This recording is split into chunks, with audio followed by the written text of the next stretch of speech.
السلام عليكم، ازيكم عاملين ايه؟ غدا يوم الجمعة معروف لازم يبقى أكلة جميلة، ومعظم البيوت المصرية متعودة على ان الكشري هو يبقى الغدا المثالي.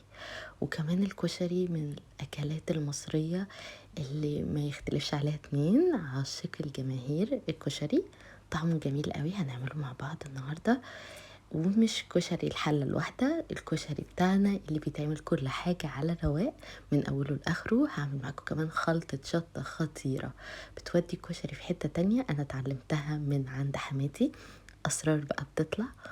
وكمان الكشري فيه تكات من والدتي الله يرحمها ومن خالتي، الاتنين كانوا أساتذة في الكشري جدا. فأنا هفشلكم كل أسرار الكشري، ويلا بينا نعمله بطريقة سهلة. اول حاجة عندي هنا كوباية كبيرة من العدس اللي هي ربع كيلو. هنزلها بعد ما غسلته كويس، هنزله في المية، والمية تبقى كتير علشان ما يشربش المية بتاعته وينشف. بنسلقه 3/4 سوا، والمية بتاعته دي انا باخد منها حبة علشان انا بسوي بيها الرز. وبعد ما العدس يستوي عندي بسيبه خالص وبخليه يهدى، وما نخليهوش يكمل سوا علشان ما يعجنش معانا مع الرز. ونيجي بقى للخطوة اللي بعد كده، البصل. اهم حاجة البصل اللي هي التقلية. عندي هنا 3 بصلات كبار هقطعهم شرايح، بعد كده هقطعهم بالنص، وبعد كده هفرك كل واحدة لوحدها. اللي عايزه يقرمش قوي معاه يحط عليه شوية نشا. وبعد كده في زيت هنزله، والمهم ان الزيت ده يبقى سخن وهتابعه. يفضل ان البصل يبقى ابيض، لان البصل الاحمر بياخد لون بسرعة وبيتحرق معانا. لكن انا بفضل عامة في الطبيخ البصل الاحمر علشان بيكون مسكر شوية.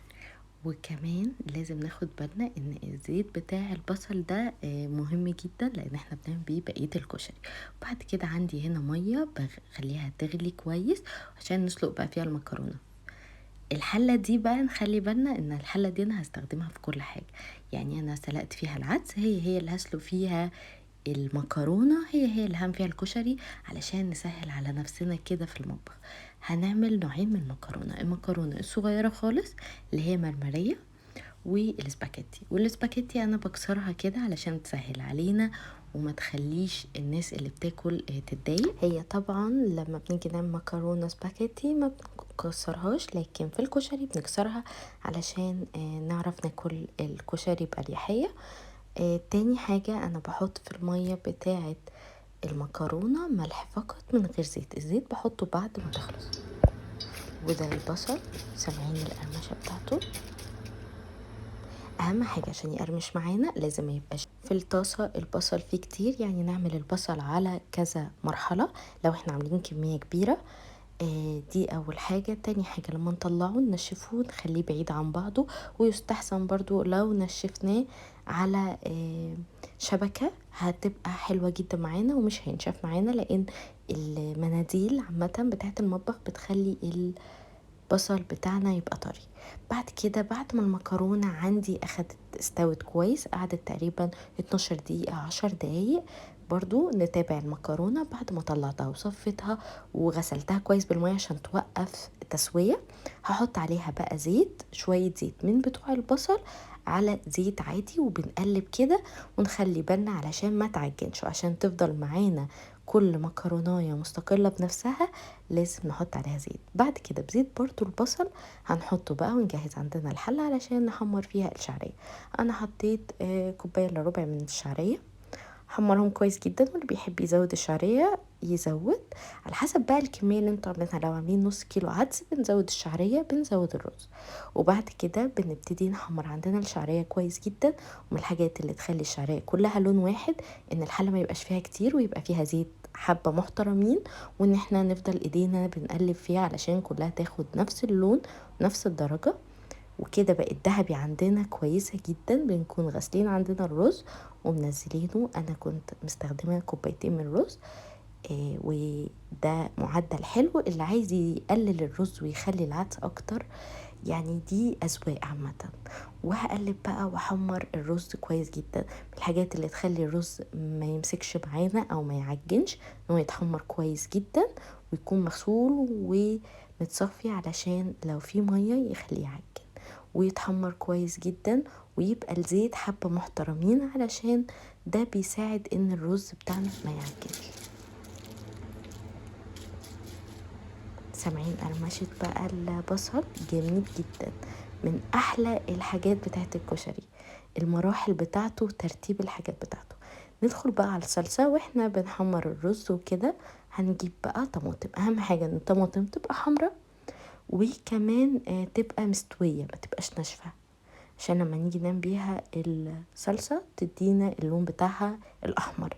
انا استخدمت تقريبا كيلو الا ربع، وعلى حسب الكمية يا ريت برضو نعمل حساب على حسب الكمية عشان ما نخلطش ونعمل صلصة حبة صغيرين والكشري يبقى كتير فنضطر نعمل صلصة تاني. فنحدده من اول، نعمل الكمية نسبة وتناسب. يعني مثلا لو هنعمل حلة كبيرة يبقى نضاعف الطماطم، نضاعف كل حاجة. وانا علشان عاملة حلة سوق مش كبيرة وسط، فاستخدمت تقريبا كيلو الا ربع من الطماطم على كمان الصلصة. وبعد كده بقى جبت تاني الزيت بتاع البصل حتى بالشوايب بتاعته. انا بخلي كمان القطع البصل المتحمرة دي بتدي طعم حلو قوي. حطيت الزيت، وبعد كده معلقة صغيرة من الثوم المهروس وقلبتهم كويس جدا. وممكن كمان نحط معجون الصلصة من البداية، بس انا حطيته بعد ما نزلت عصير الطماطم. بقلبهم كويس جدا. بصوا لون الطماطم احمر علشان هي كانت مستوية وكانت متنقية صح، لان هي لو فاتحة هي مش هتدينا الدرجة، فهنستخدم صلصة اكتر، او اللي هي الجاهزة، الصلصة الجاهزة عشان تدينا اللون. بعد كده زودت 4 معالق كبار من الصلصة، وحطيت رشة من السكر ومعلقة صغيرة من الملح ومعلقة صغيرة من الفلفل الأسود. ولو عايزين تحطوا رشة من 7 بهارات، بس أنا بحب البهارات تبقى بسيطة. وبعد ما حمرت عندي الرز بقى نيجي للرز. حطيت كام حبة كده من البصل، حبة مش كتير عشان تدي طعم حلو قوي للرز. وبعد كده حطيت العدس بتاعي بقى وقلبت كله مع بعضه، خليتهم ياخدوا مع بعض كده تشويحة. وبعد ما شوحتهم كويس وتأكدت ان الرز بقى تمام عندي، هبتدي انزل بقى عليه بالملح، شوية من الفلفل الاسود، وشوية من الكمون فقط لا غير. الكشري بيحب الكمون جدا.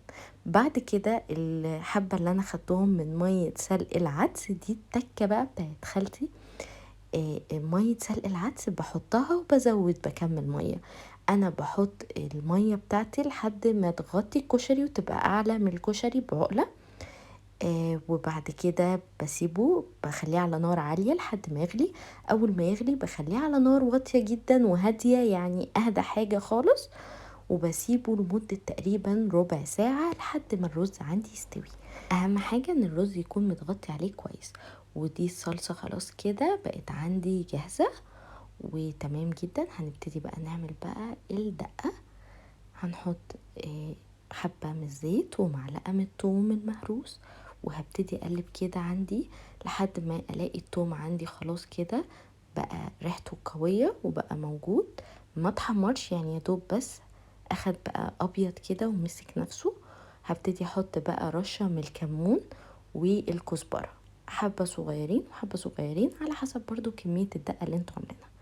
وبعد كده هنزل عليهم بمعلقتين كبار 3 من الخل الابيض، وهسيبهم برضو ياخدوا غلوة. هتحسوا بقى بروايح بقى جميلة ومختلفة كده. خلاص الكشري بقى مكتمل من اول ما الدقة بتبتدي تتعمل كده الكشري خلاص. وبحط ربع كوباية صغيرة من مية وبسيبهم ياخدوا كام غلوة على النار. بعد كده بقفل عليهم وبسيبهم. في ناس بتعملهم على البارد وفي ناس بتعملهم على النار، انا من الناس اللي بعملهم على النار. وحطيت رشة كده من الملح، ظبطت الملح بتاعي وبقت الدقة جاهزة عندي. هنعمل مع بعض بقى خلطة شطة خطيرة متعلماها من عند حماتي، خطيرة بجد، مش هتعرفوا بعد كده تاكلوا الكشري من غيرها. اول حاجة، اول ما الزيت عندي يسخن هنزل عليه نص معلقة من الشطة على حسب بقى ما انتوا بتحبوا درجة السبايسي. بعد كده هنزل عندي بابريكا عشان تدي لون ونكهة قوية، وزودت كمان شوية شطة. وبعد كده في الوقت ده بكون مقطعة عندي طماطم وبنزل من الصلصة. وممكن ناخد عصير طماطم ونخليه يغلي مع الشطة هيدي طعم اقوى، بس انا خدت على طول من الصلصة بتاعة الكشري وحطيتها فيه. وهقلبهم مع بعض كويس. وبكون مجهزة بقى عندي قطعت طماطمية ونص مكعبات صغيرة وهبتدي انزلها، وكمان فلفل اخضر مشطشط. دي كلها حاجات يعني ايه خلطة كده تحسن من شطة الزيت.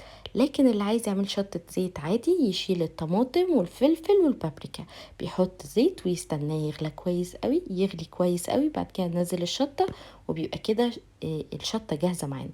لكن التكة دي بقى بتغيرها تماما، بحط شوية مية وبسيبهم بقى لحد ما يبتدي كده يغلي معايا، خلاص كده بقت جاهزة. وممكن كمان تزودوا الزيت، انا ما بحبهاش ازود الزيت عشان ما تعملش حماو ويبقى الكشري صعب، لكن هي بتبقى طعمها خطير. بنسيبها بس ايه يدوبوا كده وياخدوا مع بعض، وكده الخلطة بتاعت الشطة جاهزة عندنا، طعمها خطير. والكشري كمان الرز نخلي بالنا عليه، يعني من ربع ساعة كده ونفتح عليه ونشوفه. اهو الرز بعد تلت ساعة بالظبط، وكنت مهدية النار على اقل حاجة خالص. بصوا معجنش معايا وطالع مفلفل وجميل جدا، والعدس كمان استوى، طعمه خطير وريحته بقى تجنن خالص. لازم تجربوا بمية العدس كده، بتعمل ريحة طبعا مختلفة تماما عن انكم تدوله مية بس. كده الرز بقى جاهز عندي بالعدس بالشعرية، خطير بقى. تعالوا بقى نعمل بينا تقديمة حلوة للكشري. حطيت الطبق بتاعي اللي انا هقدم فيه، هحط فيه بولة في النص عشان احط فيه الصلصة، وغيرت البولة وحطيت كده من النص، وابتديت احط المكرونة وزينتها تمام، وحطيت في النص بقى الصلصة، وجبت الشطة عندي، خلطة الشطة والدقة والبصل بقى المكرمل ده، كلها كده الأكلة المصرية الجميلة طعمها خطير. الكشري لازم تجربوه، قد ايه بيبقى فيه استمتاع واحنا بنعمله بكل خطواته، طعمه خطير، لازم تجربوه. ويا ريت ما تنسوش تعملوا لايك للفيديو، واللي لسه ما اشتركش في القناة يشترك ويفعل زر الجرس. وشكرا جدا لمتابعتكم الجميلة.